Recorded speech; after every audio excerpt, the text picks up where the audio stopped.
A lot of traders talk about elements in Forex such as support and resistance or trend lines as if there's only one way to trade them in order for them to work. The truth is, every element of trading is subjective. Support can be defined as an historic price point where buyers enter the market and will likely enter the market again when that level is reached in the future. However, how to draw this level will be different to every trader. None of these traders will be wrong. It is simply their own preference of drawing support.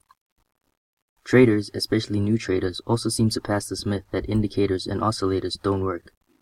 Even though I personally don't use them, I'm 100% sure that there are strategies out there which use indicators or oscillators that work. To say an indicator doesn't work, you must have tested the indicator with every possible variation of every trading strategy on every currency pair and time frame, which is impossible. I've heard traders talk about how advanced price patterns don't work and are a waste of time. Again, they would have no way of knowing this. Traders who say such things probably don't know what they're talking about. Some traders may also point out that you need a certain risk-reward in order to be profitable. This is completely false. Your risk-reward doesn't determine whether you make money or not. That is determined by your overall trading strategy. There is no correct way to trade Forex. The key is to be profitable, and as long as your strategy allows you to be profitable consistently, then you're probably doing something right. The best way to think about trading is by comparing it to a business.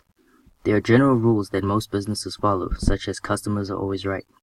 Similarly, in trading, there are general rules that most traders follow, such as the trend is your friend.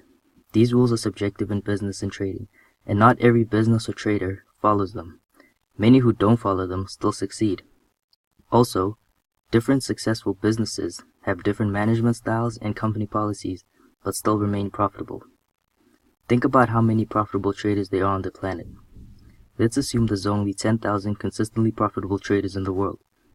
How many different rules for entering trades would be amongst these traders? How many different rules for taking profits or risk rewards would these different traders have? Even though they are all profitable, chances are they would have very different methodologies for entering and managing their trades. So if you feel like a strategy isn't working for you, that's okay, but don't change it just because somebody told you that your strategy doesn't work.